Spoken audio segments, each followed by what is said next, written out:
Okay. We are ready for our first session of Big Talk from Small Libraries 2026, 15th annual. Yay! And with us, we have Audra is going to talk about rural libraries and mental health.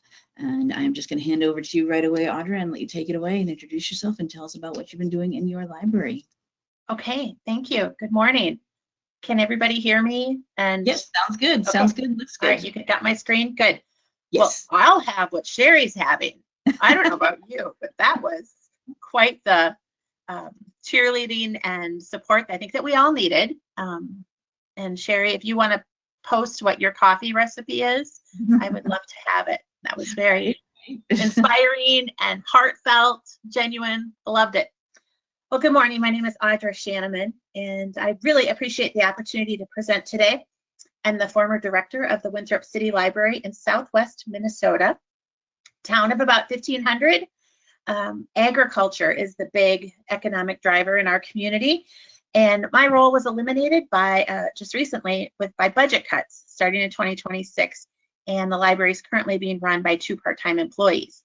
I've always been passionate about libraries and reading, and so the opportunity to present is just really special for me. I am humbled by the years of library experience and technical expertise probably at this conference. I was new to the library industry and brought 20 years of program development and marketing to this role. But I know that many of you are just faithful stewards in your community of libraries and their resources. And so I'm humbled to be presenting to you today. My topic is rural libraries and mental health. I'm going to start really big picture to lay a foundation of why I moved in this direction as director, and then I'll give some implementation and resources at the end, if that's okay. All right, so first of all, a big thank you to the Nebraska Library Commission and the Association for Rural and Small Libraries. I love a good conference, but it also is a lot of work and a lot of magic behind the scenes. So thank you to these organizations for moving this forward.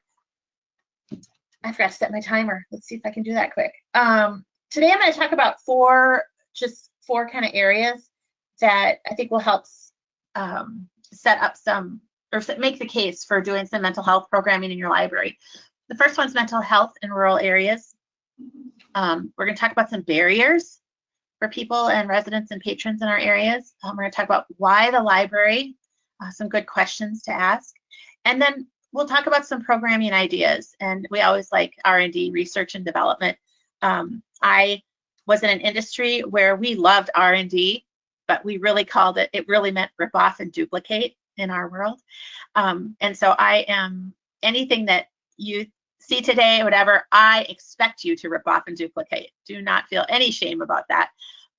One of the things I also learned was that the question of what is your community's version of something? And this is how I would talk about it, is we're all familiar with the New York Yankees as a baseball operation. Tons of money, loyal audience. Just, I mean, they're a machine. And in our communities in southwestern Minnesota and probably in other places, we have town ball and not a lot of money, but loyal supporters.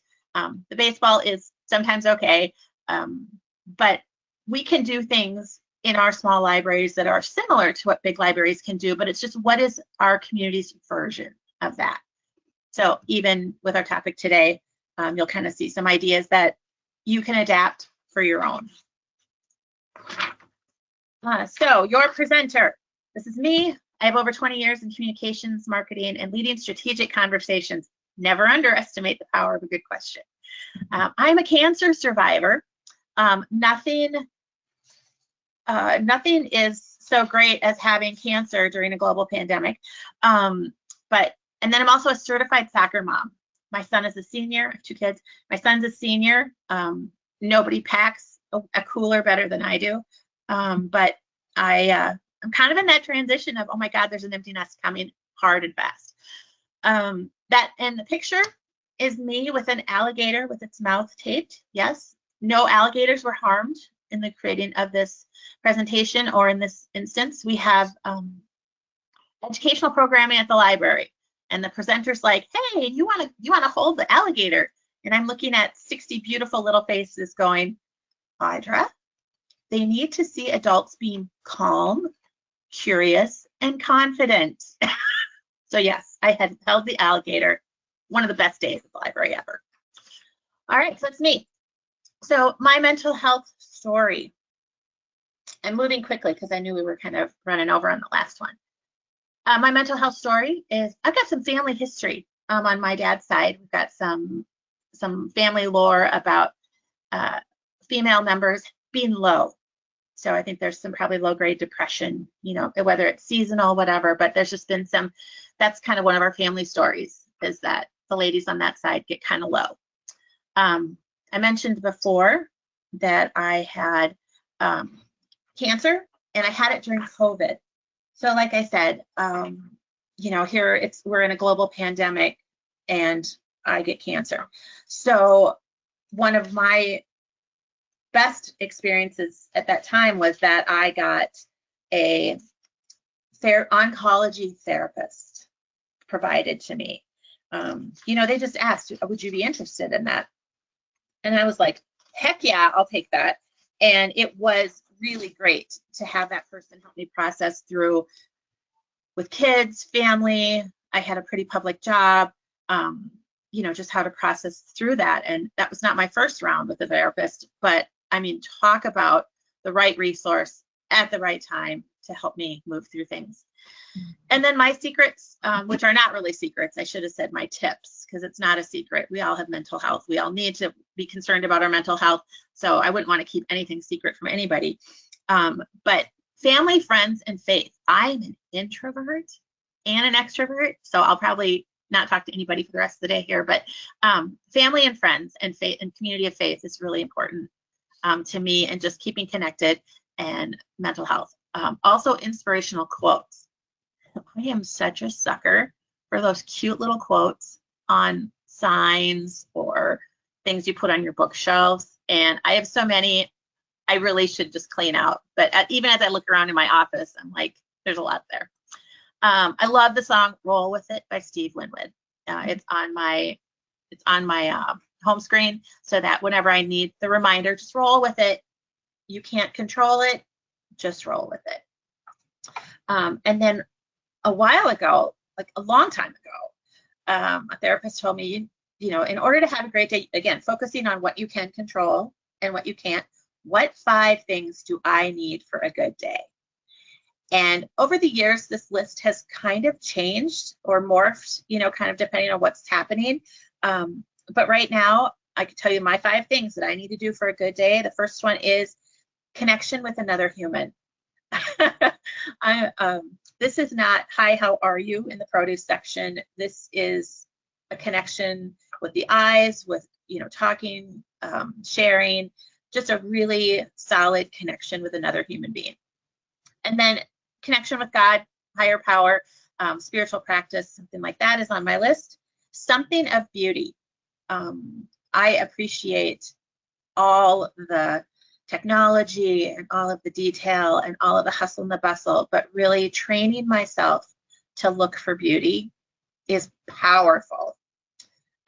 Yesterday, we have snow right now, but we have beautiful weather. But yesterday I was out with the dog and I saw where 2 bunny feet had made a heart in the snow. And I'm like, oh, I even get all verklempt just talking about it today.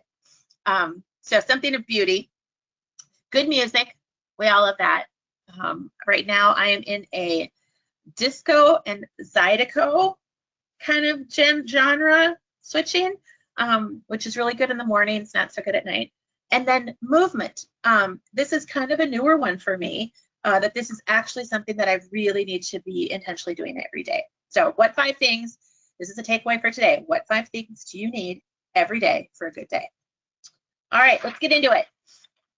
Mental health defined. I am not a mental health professional, nor do I play one on TV, but I am a highly functioning human being, and I understand that our mental health is very important. So I just simply define it as how people think, feel, and behave. If you want to bust that out a little bit, we go to the next sentence. A state of mental well-being that enables people to cope with stress, realize their abilities, learn and work well, and contribute to their communities. So mental health in rural areas. Minnesota data.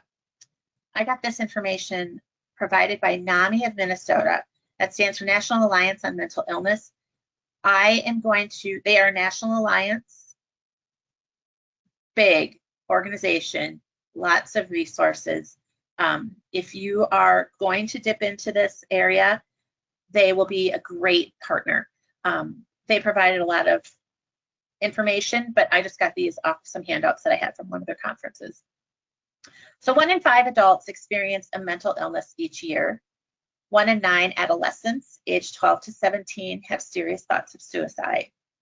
And in Minnesota alone, 1.7 million people live in a community that doesn't have enough mental health professionals. Okay, and this talks a little bit more about professionals. So in Minnesota, 82% of our professionals live or work in metropolitan areas. 1 professional for every 179 residents. Oh, we got a rogue one over here. And then just 7% of those professionals identify small towns or isolated rural addresses.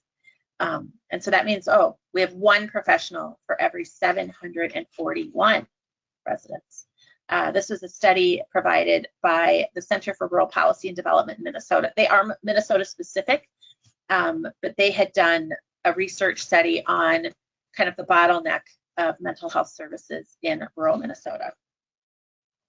We know that more mental health professionals are needed, but you can't just order them from Amazon and have them here the next day. So this is a larger problem of how do we train more mental health professionals, and then how do we encourage them to consider being in rural areas.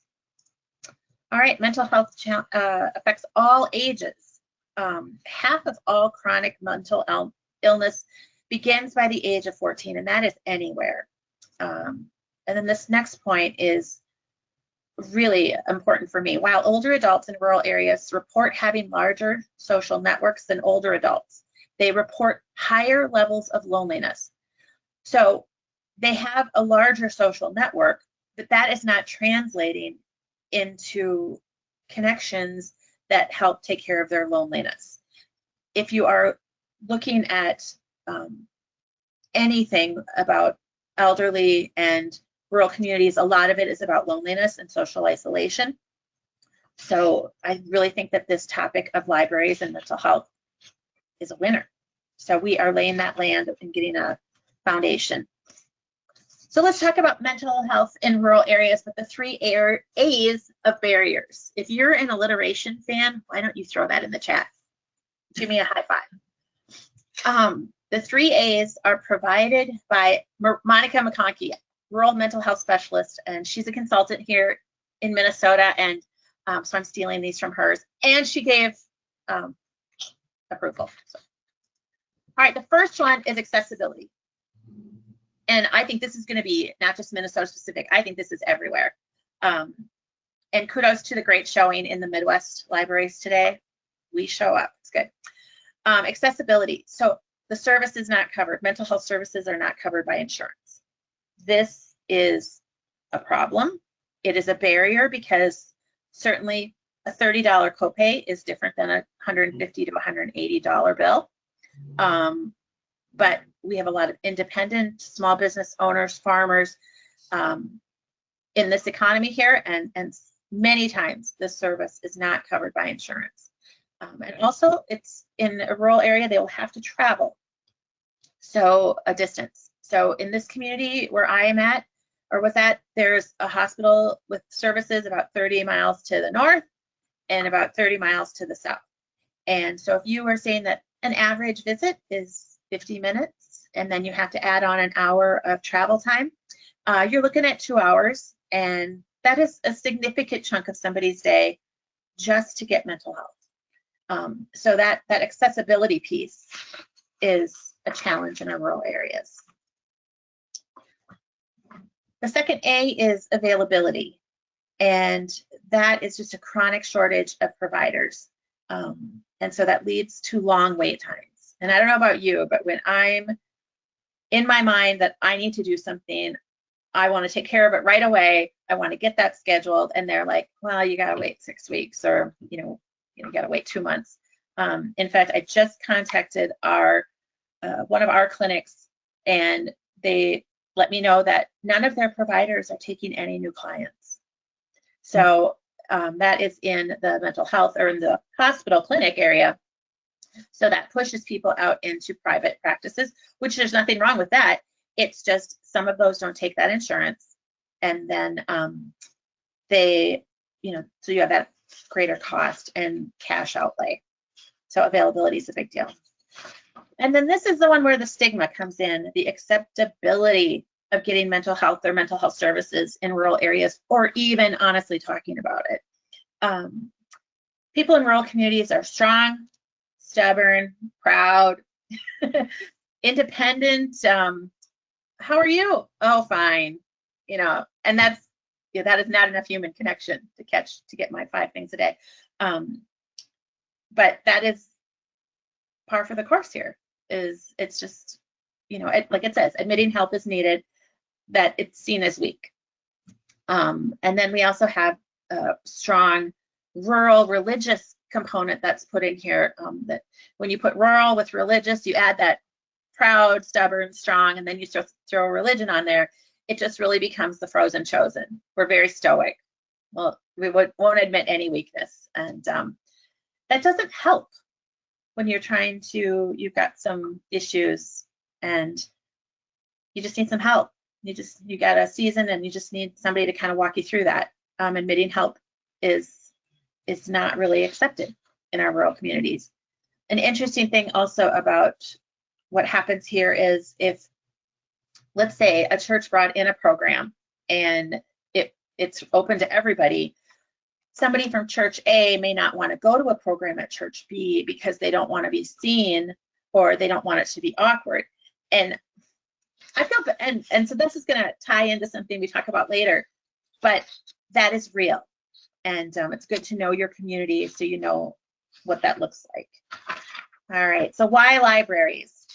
I call this small library dynamics because I was going to use limitations, but that seemed negative. These are 3 things I just want you to consider before, if you're going to step into this area. What resources do you have? I know resources in small rural libraries are limited. Minimal staffing, small budgets. Your programming is grant dependent. You don't have a programming budget. You may be the only person in your community that does what you do, which is why you're here at this conference. And if you had unlimited funds or unlimited volunteers, things would be different, certainly. So I love this, what resources are available? Who do we know? And what's available that we haven't used yet? It's just something I think about.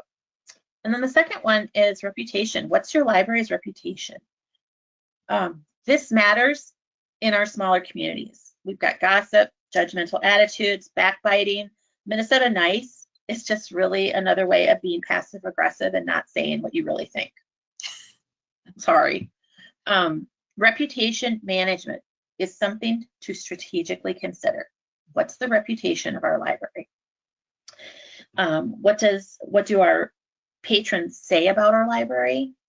And what does the culture feel about, or what does the culture feel like in our libraries? And the last one is relevant. This is defined as a state of being closely connected or appropriate. Interesting, libraries being relevant to their communities. And other words could be pertinent, significant, connected. And the questions there would be, is the library important to the values of the community? Communities say we take care of each other. Communities say we're supportive of our small businesses. It's just like, what is important to what are the values of the community, and what is the library's role of that, or part of that? And then, is the library connected to the citizens in this community? Are the citizens used to seeing the library doing stuff that's impactful in their community? And then, is the library pertinent or applicable? Again, just some questions about why libraries. This might be a good point to step in. All right, we've seen this a lot of times. Why libraries? Centers of lifelong learning and community engagement. I mean, who doesn't want to work for a library? Lifelong, so I agree. Lifelong learning about mental health. and community engagement about mental health or around mental health. I just add this in there that we can do this. It feels like there's some synergy with libraries and this mental health, honestly, crisis that our rural communities are in. So why libraries? I love this quote from Samantha Oakley. It came in a letter, I think, about a grant. And, it's just a form letter, but that got filed in a place where I could find it because I love this quote. In small and rural communities, the library is often positioned as a central hub that works to meet the various needs of all community members. I believe that. As a rural supporter and advocate, I believe that 110%. The library is also a neutral meeting space. And we have lots of people that feel comfortable coming into the library. Remember when I talked about like there's a program in Church A, but people from Church B didn't want to be seen going into Church A. This is another reason why being a neutral meeting space is so powerful. And especially maybe on a topic of mental health, people go in and out of the library all the time. If you're going in for a program on mental health, they don't know if you're going in for, just to get a book. Hey, what a novel thought, right? And then their libraries are also considered third places. This might be a new term for some people, but it's a third place. So we have two key places that we interact and have community building opportunities. Usually it's our homes and then schools or workplaces. And Richard Kite wrote this book about finding your third place. And it's really about finding that third place where you also experience community, where you also have social interaction. And, he says it's churches, that favorite cafe, maybe it's a city park where, like I can think of like a skateboard park, that's those kids' third place. But it's any place that you really feel that you make community that is not your home and your school or workplace. And when I think about libraries being that safe place, we have kids that come after school. We got young families who need an outing. I loved seeing young families in the winter. Around here, man, you need to get out. And it's cold outside, so come to the library and read books and play games and stuff like that. And then we also do the unemployed people who need help with the printer and help to get an application online. So this is one of the reasons why I love libraries, that neutral meeting space, and then that third place. And then why libraries again? We push reading, of which there are so many mental health benefits. Reducing stress and anxiety, improve sleep quality, which is totally true. Reading actually at night gives the cue to your body that it's time to relax. And how many of us would agree that we read right at the end of the day, and it kind of just sets us nicely off into Sleepyville. Enhancing emotional well-being. We all know this is true too. Books can provide an escape from the real world and help individuals cope with emotional challenges. How many times have we gotten lost in a great book and it just kind of took us away from our day-to-day, gave us something else to think about, and then when we came back, we felt a little bit more refreshed, a little bit more equipped to handle what we're handling. The next one is boosting cognitive function. Reading can improve critical thinking skills, creativity, and vocabulary. There are people in this house in my house that I live in that are not readers, and I can totally tell. Thank goodness they have decent vocabularies, but some other things are just not there. And I will say that I picked up a book, when we talk about boosting cognitive function, I picked up a book by Dick Francis years ago, and then I, of course, whipped through just about everything he ever wrote. But he was a steeplechase racer in Great Britain as an author, I believe. And all of his books talk about horses and horse racing. I am in southern Minnesota. I am not familiar with horses. Other people are, but I am not. And I picked up this book. I learned so much about horses. Awesome. And then promoting empathy and social engagement. We know that we read about other cultures, we read about other people's experiences, and the storytelling of that, it's like we can take those instances in, we can take that information in and have the empathy about that. And so I think reading really has so many mental benefits, and it's self-care. Sometimes it's, sometimes you're just like, look, I just got to go read for a half hour. So we, of all people, libraries should be well aware of the mental health benefits. So another reason why I think libraries should step into this space is we know people. Even, I don't know what the percentage is about how introverted librarians are, but we know people in our communities. We do. And I love this quote by Carson Block that says, great libraries are hyper-local. They are, and that's so great. So I'm now going to tie this in to libraries a little bit more. And with this slide, I just want to help you attach the thought of mental health programming to some of the goals you have at your library. Increase library traffic and supporters. Always, every interaction, all the time. We are concerned about, how are we increasing our traffic and supporters? How do we create new community partnerships? While we are one in a community, it's best to be knitted in to a network. Identify community opportunities. What are some things that, the library could take advantage of or could provide in the community, even with our limited staffing and resources. And then identify new resources to the library. That's pretty important. Improve library's reputation and solidify and increase library relevance. So if any of, something when we talk about goals, it's got to be what we do has to be attached to something. We don't just, there is a reason, and there's a reason why we do what we do. So how do we do it? Well, first and foremost, collection development. And all the librarians said, yes! Women are the majority of library users. That should be nothing new for you. But when we start to talk about self-help books and mental health, 74% of self-help books are purchased by women. Oh, there's a typo, sorry. Self-help books are the fastest growing nonfiction book category. And 45% of women listen to podcasts monthly. This is important.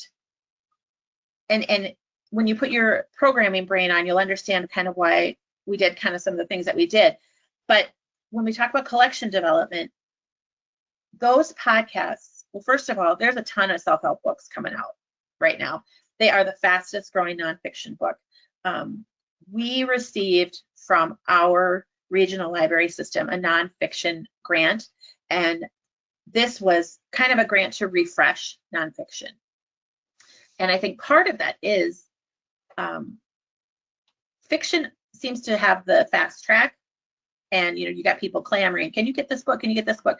But there's just a strong, steady pace in nonfiction. But we really appreciated getting that nonfiction grant, and so I purchased some mental health books. I just watched what was on the list and what people were reading and grabbed those. I had a little bit left, and I was like, can I buy multiple copies of something and do a book kit? Not all book clubs want to do fiction. And so we did 10 copies of Mel Robbins' Let Them. And it has had pretty decent, through the region, distribution. Collection development also looks like books and movie displays. If you go online, you can find, put in Google, lists of books, fiction books that are about mental health or have mental health themes. You'll get a list of nonfiction books with mental health themes. Movies, what a great way to connect this mental health theme is to, if you've got movies and DVDs, make a display, attach it to your programming. Okay, so now programming. Let's see, 30 minutes, good. I always say, what works for you? You know your community, or you should know your community the best. You know kind of what they're going to show up for, what they may not. Where do you want to push the envelope a little bit? Where do you want to keep it safe? This is really, you know what works best for you. And so I'm going to share with you what we did, and then you just kind of have to make it fit your community, okay? All right, timing. So we, in Winthrop, we did a week of mental health programming. I was didn't think that I could get any traction if I just did one event a month. So we chose, we're an agricultural community again, so we chose to do it a week in October. I felt like the ag busyness, kids are in school or have been in school for a month. I thought that there'd be kind of a winding down before the wind up of the holidays. And so I chose the mental health day in October to kind of be my marker. But these are some other dates that would warrant, but really it's what works in your community. Do you want to do it in a week, or do you want to do it consistently throughout the month, or do you want to do something every month? That's, you know, that works. That's on your thing. We had some indirect things that we wanted to just kind of do and that weren't too in your face. So we have a support group that already met at the library or at this in City Hall. So we made sure that that contact information was in the library.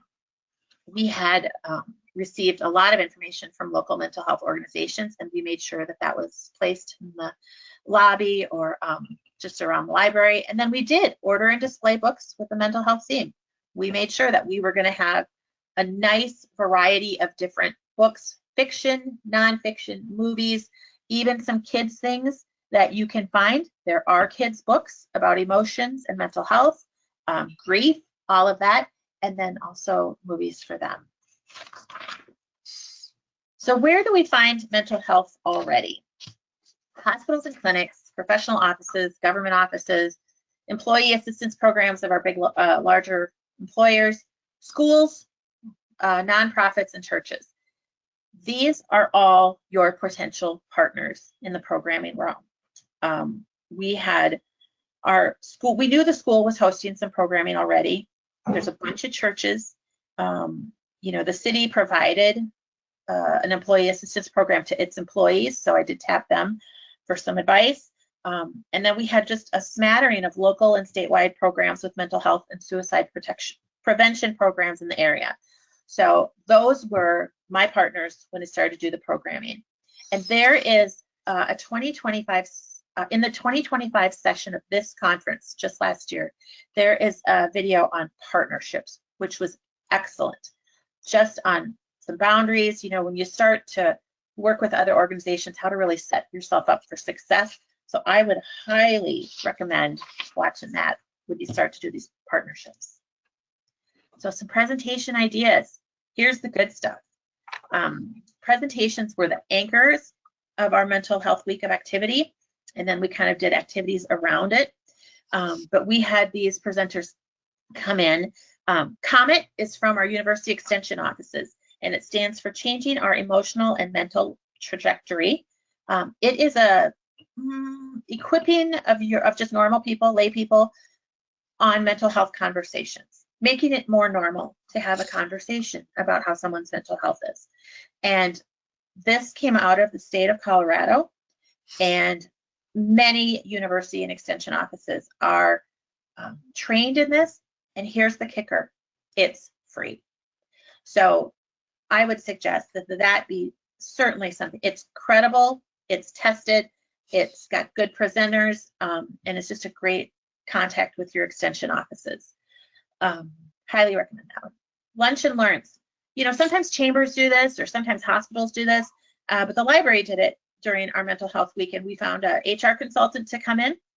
I did pay for that through a programming budget, but I had somebody who reached out and said, hey, I would like to give you a Thrivent grant for your mental health programming. I really didn't know how to use it because it does have some restrictions, but it can be used for food, so that bought lunch. So we had a lunch and learn. We did a cannabis and mental health training. That was a free presentation from our local health alliance. We had a caregivers mental health lunch. This was really, you know, you've got a lot of caregivers in small towns that are maybe caring for a spouse, or, you know, just lonely or caregiving through their church. And so we had a life coach come in and present over lunch.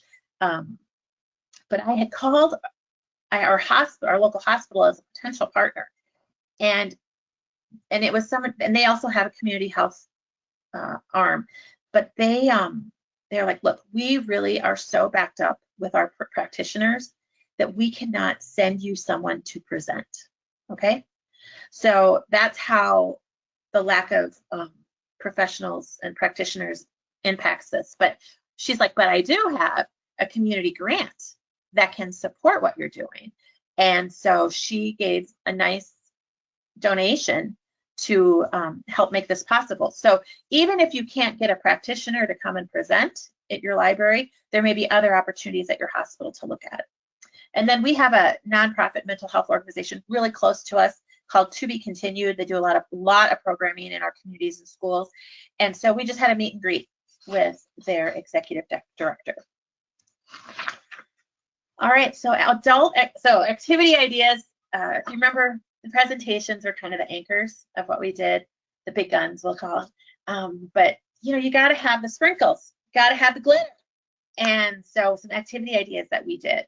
We had an adult library scavenger hunt for social interaction. It was like, hey, grab a friend, come to the library, do our scavenger hunt. You could do coffees and cookies afterwards. And this was really targeted for senior citizens. That's, we were trying to get that morning coffee crew to come into the library. Bookmarks and coloring sheets with positive messages. We had a musical story time and craft with an emotions theme for our really little ones. We have a retired primary school teacher, and so she'll come in and do that.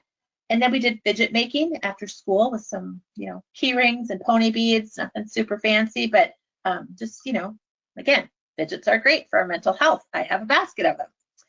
And then we did a grateful display with Post-it notes. And then we also did free journal kits. On October 1st, since that was kind of our month, we made available to the community. We had purchased notebooks from Amazon. We put in there, kind of the 10 reasons why journaling is good for our mental health, and then gave them 30 labels with a question on them. And every day the goal was to take the question off, put it in the journal, and then write your answers, and start to journal. We wanted to encourage people, and if they have never done it before, to start it. So as you can see, pretty minimal cost, layout cost on the activities. And here's just a shot of, here's our I'm grateful board, and we were putting Post-it notes on. These are some of the coloring sheets. Belief in yourself. I think these came from Canva. And be kind to your mind, read the cookbook. Does anybody else love reading cookbooks? I don't know, it's really nice. And then we just found some coloring more than I use them. I feel bad. Totally. That's the whole point. I read them more than I use them. Yes. Of cookbooks that I've never cooked anything out of. I know. So just some pictures to give you some ideas. And then supportive materials. This is kind of where I was almost overwhelmed. When you make these contacts with that list of partners, they are so excited to support you. They are looking for a partner in your community. They are looking for kind of an entry point into your community. And so they are really encouraging, they just supportive. And we got a ton of informational brochures. Farmers in stress, youth and suicide, seniors in loneliness. I mean, that is 5% of what they got. And so we took one of the tables in our lobby, and it was all mental health stuff. And there's still stuff out there. We got chip clips and magnets, stress balls. I bought some stickers from Amazon, but we got stickers from somebody. So just know that you will get some of these supportive materials, and it does really help when you're like, your limited resources. But this makes you, I don't know, you feel supported, and you feel like you're putting out a good program. Marketing promotions. I just put some normal bullet points in there, but I'll just say, again, those partners were so supportive. They cross-promoted with us. So if they had calendars, in fact, we had NAMI, the National Alliance of Mental Illness, come and present, but they included it in their weekly email to all of their supporters in Minnesota. So they were very supportive of coming and being a part of our community. And many of the presenters also sent pictures, so we could do press releases and include the pictures in the newspaper. So that's what we did. And I am the queen of evaluation. I love evaluating programs and, why do we do what we do, and was it worth it, kind of thing. So I use the 3 R's just to do some evaluation. And I'm going to say these events were not as popular as our Dr. Zeus birthday party, or the mocktails event, or our ladies or our women's self-defense. They were not, you know, gangbusters, but they also weren't a drain on our resources. You know, I found grant money for a lot of the expenses. You know, some of it came out of my programming budget, but it's really mostly personnel, and, you know, somebody do the press releases and somebody put it all together. When I look about the reputation, I thought these activities were great for the library's reputation as a community partner, and also showed an openness to, you know, to encourage lifelong learning and community engagement on something that is a little bit more of a challenging topic. You know, libraries can be put in a corner of being just books, and so just having all this other stuff and the speakers and the brochures, I thought was really kind of blowing people's minds a little bit. And then having it for 1 week showed that the library was a place of learning and where people could gather. You know, interestingly enough, you find that people who are interested in the same things were finding each other. And, you know, like this happens at book club, or this happens when you bring in a World War II presentation, you find out people in your community that are interested in that. And we had the same sort of experience at the library. This was a great topic and great programming in getting to know our patrons. It was fascinating. The conversations that we got into. And I know we already are like bartenders and social workers and all that, and spiritual advisors. I get that. But being able to talk about this stuff was amazing. And I even got to refer 2 people to the support group. So I think this is just another reminder of how amazing libraries can be in our communities, and the service and that we provide in connecting people. Again, we're not the mental health providers, but we are connectors, and that is so valuable. The conversations I got in with patrons were, you know, they would share their story with me, or you know, they would share why it's meaningful to them, and I just think that that's gold for a library. And then relevance. My opinion is that libraries need to continue to innovate on this narrative of why they matter. You know, I don't want to offend anybody, but providing racy fiction for 60-year-old ladies is not sustainable. And so we have to look at and be open to other ideas of how are we relevant to our communities? Why should our citizens give us tax money? I mean, we know the answer to that, but are we making sure that we're giving a fuller picture to our communities and our community leaders on why libraries are so valuable? So I would say that I heard no negative comments at all about the library providing these activities and resources. Nothing. I had a couple of raised eyebrows, like, what are you doing? But nothing negative in the community, and nothing negative in the paper, nothing negative about, you know, library staff working on this topic. So I thought that was interesting. I was expecting a little blowback, but good to know. And then what would I do different? This one thing that I would do differently is, you know, we bring in authors, we do a lot of usual things, and those are the anchors for libraries. But I would definitely survey the participants that came to the presentations. I didn't do that. I think I just got overwhelmed. But I would do that and ask them, what are the topics that concern them in their communities? I think I underestimated people's, the library is a neutral space. It is a safe space. It is a place that is known for educating, self-improvement, improving of our communities. And when we sit in our libraries, I think we look at things differently.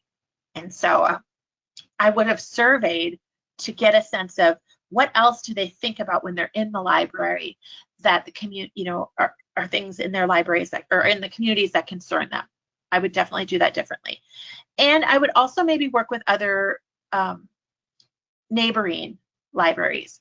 You know, clearly mental health is not just an issue in my community, but to maybe open it up and make sure that they were all aware, and maybe we could, you know, spread out the programming and just bring it to more than just one library. So that is my presentation, 42 minutes. Yes, libraries, lifelong learning and community engagement. I highly encourage libraries to at least look at the topic of mental health and ask yourselves, what is the version of this for our library and our community? So again, thank you for the opportunity to present. If there's any questions, I'd love to take them, and my slides will be given to the organizers, and they'll be emailed out. Thank you very much. Yes, thank you so much, Audra. Yes, this is definitely, as you said in the beginning, throughout, a very important issue that we're all dealing with in the world. The state of the world right now, yes, is a struggle for many of us. And libraries definitely, like I said, I always say, we're not the lawyers, we're not the medical professionals, but we can get you to them. I don't know all the answers, but I can find them for you. And anything, yeah, and this is definitely, does anybody have any questions? Yes, don't forget, everyone, type in the questions in the questions section of your GoToWebinar interface whenever you think of something. Has anybody done something like this at your library? Or anything you want to ask Audra about to see, get some more info? Got absolutely great presentation. Comment for you. You did, yes. I agree. All right, someone said you did say you did do a survey of people afterwards, right?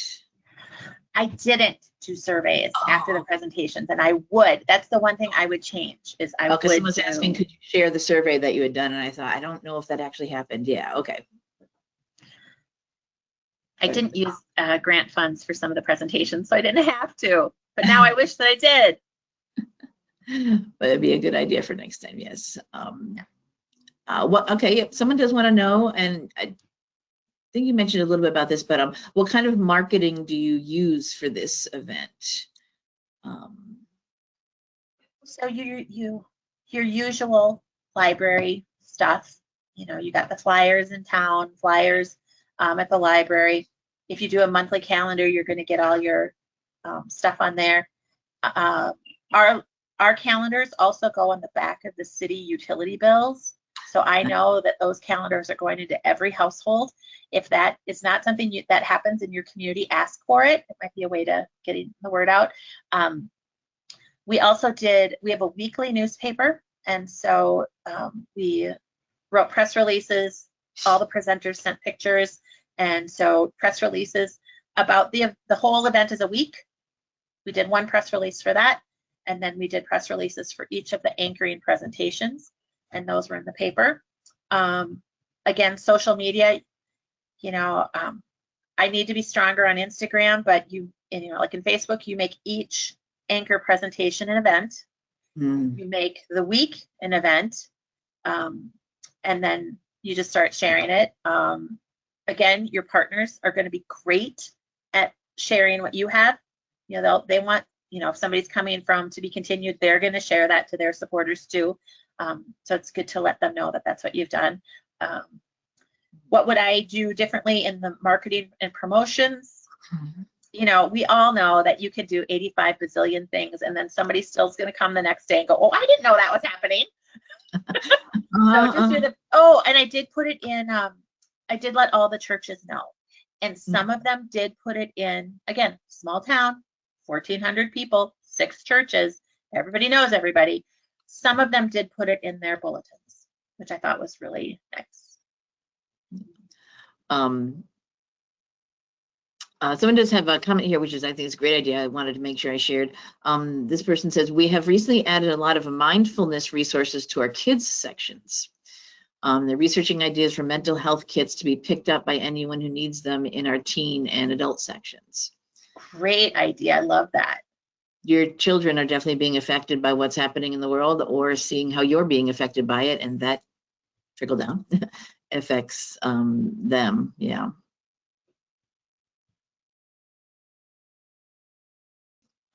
Okay. I have just one more question. There's a lot of questions coming in. Audra's contact info, I think, will be there on the slides or available if you do want to ask her some more about some of these things. Oh yeah, the local extension office. Can you explain again about how that worked? You worked with them. That sounded like a really. You said that was something that Yeah. your state specific, but I think it's something other offices would do too. Yeah, so it's COMET. It's changing our our mental and emotional trajectory presentation. It is targeted to just normal people in your communities. The goal is to give them a level of comfortableness in entering into mental health conversations. Again, not being providers, but being connectors. And I found it through the University of Minnesota Extension.